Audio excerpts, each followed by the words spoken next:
Hey guys, we're the Jersey Comic Crew, and we're asking the tough questions about the Bad Batch. Specifically, is Omega Force sensitive? Stay tuned.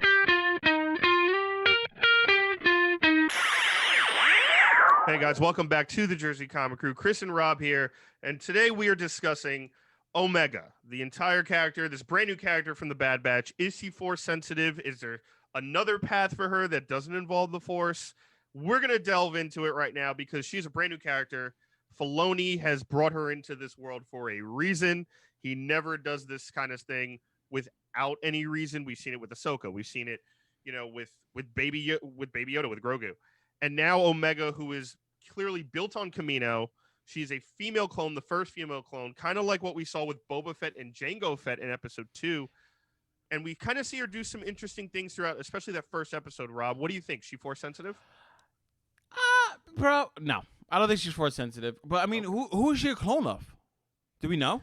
I think she's a female version of the original, Jango Fett, right? Of Jango Fett, she's a female version of them? Yeah, because all the clones are made from Jango Fett's DNA. Okay. And Boba Fett was created by the clones and by his request of he wanted a son that wasn't altered or aged up quickly. Yeah. So is this something that, the Kaminoans, I guess you call them, did as hey, we kind of want a female to see how this works and see if we could kind of use it here, or maybe it's highly intelligent or whatever. There has to be a reason why she was created, right? I mean, is it Force sensitive? I wish she was, right?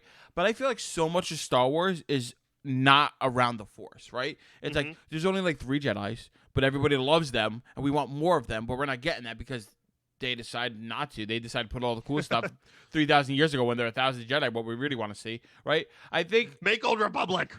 Just make Old Republic now. Not even the videos, the story. Just make everybody Jedis now. After Rey, everybody's a Jedi, and we have a resurgence of the Old Republic. Just the new Republic, right? Or just forget Rey. We'll just do it like that. I don't know. If you need Rey to make more Jedi, fine. But we're talking Omega here.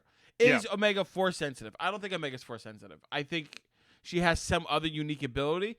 It would be cool that she's Force sensitive, right? You made a clone that's Force sensitive, but then that opens a can of worms, if you will, right? Then you can manufacture Force sensitive people, and you can manufacture Jedi and Sith. I mean, maybe that is the seeds that they're planting, because in The Mandalorian, you were like, oh, they're making clones, and they make the Dark Troopers are kind of Force sensitive. Oh, and in the new trilogy movies, they're playing with Palpatine cloning him and doing stuff, and he's Force sensitive. Maybe that's all a big hint to Star Wars to later plan. Hey, they're just going to make clones that are Force sensitive, make all Sith Lords, and then we're going to get our wish. So that would be cool if they're planting the seeds that far in advance. But I think realistically, she's not going to be Force sensitive because we're not going to get the cool things that we want. And I'm being honest. That's why. Well, I mean, now that you said all those things, I kind of think she is Force sensitive. Right? It makes sense. You actually laid it out better for why she's Force sensitive than not. You actually... No, I don't think she is, but here's why she is. The reason why she's not, because they're not giving us what we want. So there you go. Who do you think you are? I am. But I think she might be, because we have this scene in where they're all locked up, right? Okay. And she kind of somehow already knew Crosshair was going to do what he was going to do before he did it. She nudges over to him and she's like, listen, it's okay. You don't have to do this. And he's like, what do you mean? She's like, you're going to do something. You don't have to do it. Maybe she reads minds. I mean, that's a Force sensitive thing. And I think also, the music kind of changed and shifted. It got a lot quieter when she did that. And she seems to be in the right place at the right time for everything, right? Whether it's hey, I'm on the ship. I have the codes. I'm running them to you to, get you guys on the ship so you can get off the planet. I'm in the ceiling at the right time and everything falls down. It may be almost like what we saw in WandaVision, where they kind of do hey, the bomb didn't go off because Wanda didn't know she had powers, but she still had powers. I could see that. I like that theory that she has it, but she doesn't know how to use it. I mean, listen, I would love nothing more for her to be Force sensitive, because then maybe my theory's right. It's just more evidence, right? A female Boba Fett with Force powers. I'm down. I'm excited to see how she grows as a character. They got me invested into her. I thought they were going to get rid of her. She stuck around. She's a clone. She might have Force abilities. Obviously, she has a deep connection with the Bad Batch, especially Hunter.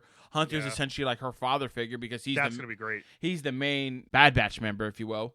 I'm excited. Here's another thought too. Yeah. Like what you were saying with the cloning processes, and that all makes sense, right? Mandalorian, they're already touching upon it.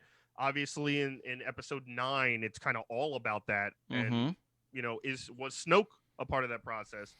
Now, is this something down the line where we know Book of Boba Fett comes out in December? That's right? true. Mandalorian season 3 got pushed back for Book of Boba Fett. Yep. Is Omega someone we see by the time Bad Batch season 1 ends? We have a fuller picture of her. Is that something where it's like she might show up older in Boba Fett, right? It's like, hey, I'm your little sister.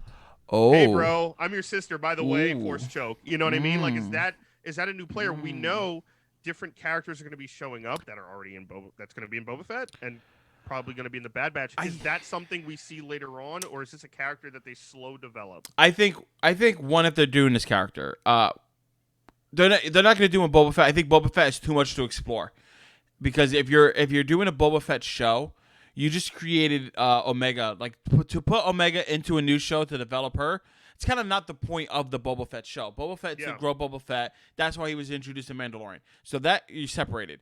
They're gonna slow build this character, if at all, right? Because the Bad Batch could have a bad ending, hence bad in the name, right? Which could lead to all the Bad Batch dying, which I'm fine with. Could lead to Omega dying to save everybody, which I'm also fine with. They all had died a heroic's death. So we might not get more of her. The implications of her being a Force-sensitive clone might be more important than the actual character herself. What about Mandalorians, though? Right? Because she's technically part of the Mandalorian race because she's a descendant of Jango Fett, it seems. Is that something where, like, hey, we haven't seen a Mandalorian Jedi in thousands of years? I think, didn't Jango get the armor because not by blood, but somebody gave him the armor because he earned it? So, like, he earned it. He's a Mandalorian by essentially by choice, not by birthright. You know what I mean? But by creed. By creed. I'm doing it. So she's technically not a Mandalorian, right? Like, True. she's a clone of somebody who earned the title of it, right? Yeah. She wasn't born, like, he wasn't born into it. So I don't think that Mandalorian aspect has anything to do with it.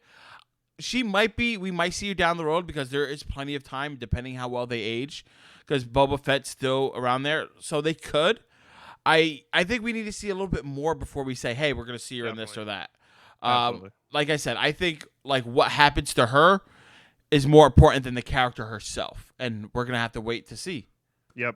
And I would say, agreed. I think they're maybe not Omega, but I think maybe the Bad Batch will have to die by the time the show is over, because you can't really, like, where were they during the rebellion? Wouldn't you call them in for every mission? Wouldn't they be the ones blowing up the Death Star, not Luke Skywalker? Yep. You know what I mean? So that would have made sense. Maybe they go to protect her, put her in the Outer Rim, whatever, maybe on Mandalore or something, but we'll see. But I'm going to go with she's Force sensitive. Guys, we want to hear your thoughts down in the comments below. Is she Force sensitive? What do you think of Omega as a character? And how do you think the Bad Batch is going to die? We're excited to know. And guys, thanks so much for watching. Give us a thumbs up, like. Really helps the channel out a lot. If you're brand new, subscribe, turn those notifications. You don't want to miss any more videos. Make sure you check out more videos on the channel. And as always, I'm Chris. That is Rob. We are the Jersey Comic Crew, and we will see you next time.